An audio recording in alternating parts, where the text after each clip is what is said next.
girlfriend and I decided it was time to move out of our apartment once our lease expired September 2020. We were living there for quite some time, but once new management took over, the building started having too many issues and was getting less appealing. Fast forward to now, we had no idea that we'd be facing a pandemic. We talked back and forth about what we should do.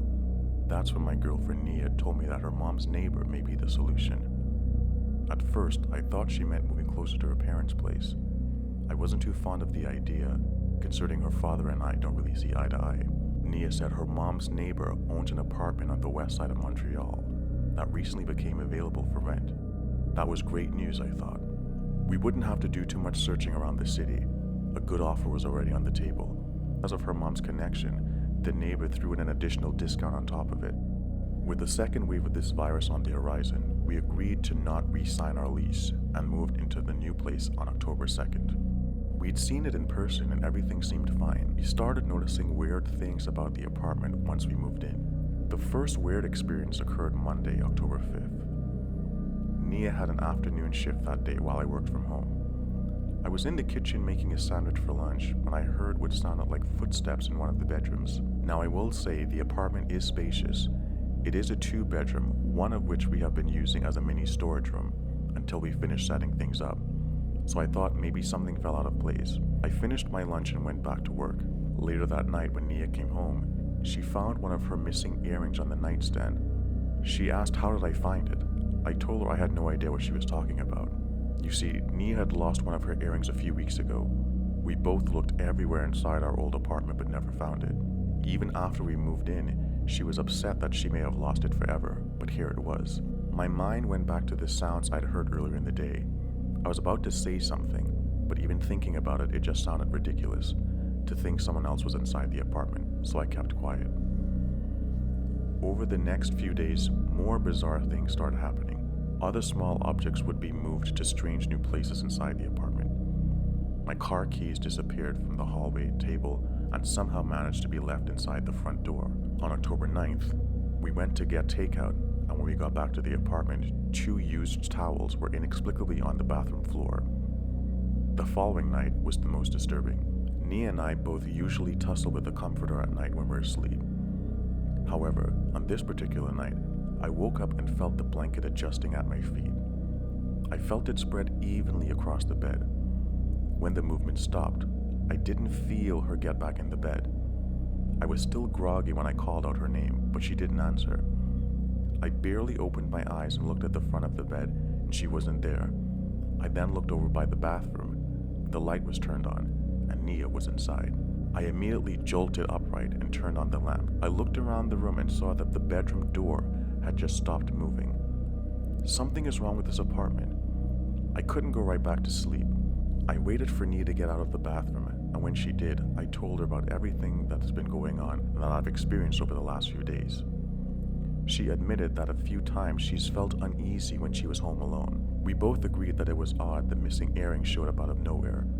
She said one evening when I went out for a jog, she thought she heard voices of someone whispering inside our bedroom. On Canadian Thanksgiving, October 12th, the pieces of this puzzle was finally put together. Nia's mom made arrangements to drop off Thanksgiving dinner at our place. Under normal circumstances, we would all be sitting around a dinner table, but for obvious reasons, we couldn't this year. When her mom arrived, they chatted for a few minutes, but their conversation shifted. Phil, her neighbor, wasn't sure how he would feel renting out the place since his wife passed away. Nia and I both looked at each other. When did she die? I asked. His wife died April 2020.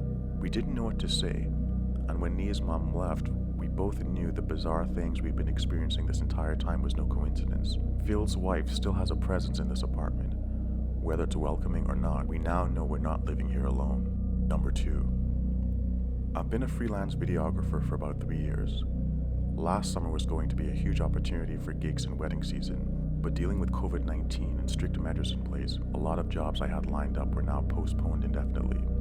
I became worried, started dipping into my savings, and re-strategizing how to move forward with my growing business. One evening in May 2020, I got an email from a couple inquiring about my work.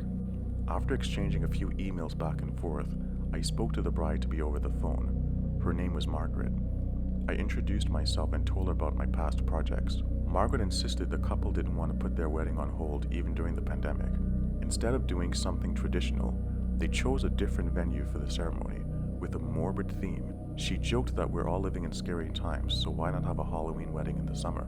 I thought it was interesting at first. I asked what exactly did she have in mind. She said the location was a 40-minute drive out of the city, and the intimate ceremony would only be held outdoors in the woods. 5 people would be in attendance, including the officiant. Plus, they were paying me double my rate. The offer was too good not to consider, and I told her that it was very generous. During our conversation, I didn't get to speak to her fiancé or hear him in the background. Usually, I would speak or meet with both clients at the same time, but this pandemic was slowly changing the rules. She assured me social distancing would be in place, and I felt safe enough, so I agreed to do their wedding.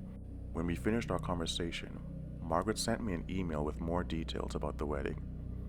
She also sent me a money transfer as part of her deposit, and towards the end of the email, without asking, she encouraged me to wear all black and said it would mean a lot to her and her fiancé Jeremy. It was an odd request, but I obliged. A few days later, it was their wedding day. Earlier that morning, I confirmed whatever last-minute details I needed for the ceremony. Usually, I look forward to doing my job, being part of a special moment with my clients, but for whatever reason, this day felt very, very different. While grabbing my camera equipment, a black bird flew outside the kitchen window at my parents' house. Birds are usually never around the property, and I'm not one to believe in superstition, but I always associate them as bad luck. As I pulled my car out of the driveway, I realized this was the first time I had a booking since February. Aside from that, I just had a bad feeling I shouldn't be doing this, but I needed the money. After a 40-minute drive, I got closer to the location. A sense of eeriness came over me when I got there. Next to the wooded area was a cemetery. There was only one car parked on the dirt road, with no one in sight. Earlier that morning, Margaret described the pathway from the dirt road and how far it would take to get to the exact location. So I thought maybe everyone's there waiting for me. I parked my car and found the pathway. I tried to keep my balance, being careful not to drop anything. I was constantly walking on small rocks, weeds, and wildflowers. Broken tree branches decorated the ground along the path, a few of them snapping loudly with each step I made. I saw what looked like a small campfire ahead, so I made my way over. When I saw the fire up close, the surroundings, the scenery was truly haunting. Bright red roses were wrapped around 2 large tree trunks facing opposite each other between the fire. There were 4 empty chairs, and again, no one in sight. Where is everyone? I thought. Something wasn't adding up. I placed my Canon camera and lighting gear on one of the chairs and realized I left my SD card in the car. I had 2 options. I could either wait here or just grab my things and wait by the car. I pulled out my cell phone to give Margaret a call. When I did, the call wouldn't connect. The bars were not high on the phone, which meant the signal was terrible. When I looked up, I noticed 2 black crows sitting in a perfect row on one of the tree branches. On the other side of the tree, I saw an earth tone color wedding dress hanging there. Immediately, my eyes noticed an image on the tree. There was a huge circle with a star in the middle. I had seen that symbol before, and it looked like witchcraft. I knew I needed to head back up to my car. Just as I reached for my camera, I felt my phone vibrating in my pocket. It was a text message from Margaret's number. When I opened it, there was a video clip. It played for roughly 12 seconds. Video showed 6 people holding hands, walking in a circle, chanting a name. I didn't recognize anyone in the video. My heart started racing. Then I heard the ringing of a bell in the distance. It kept ringing every 3 seconds, like something was about to begin. Without a second thought, I grabbed my belongings and ran frantically to the opposite direction where the sounds were coming from. I couldn't think properly and forgot which way I came, but I didn't stop running until I saw the dirt road.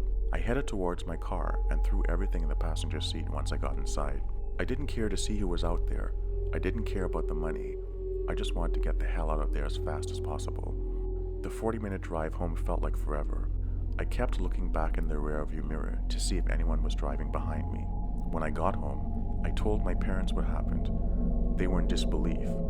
My mom said Margaret's probably not her real name. My dad said it could have been a very sick prank. Nonetheless, they said if she ever tried to contact me again, call the police. She never did. 2020 was a scary year for a lot of reasons, but I will never forget what I experienced that day.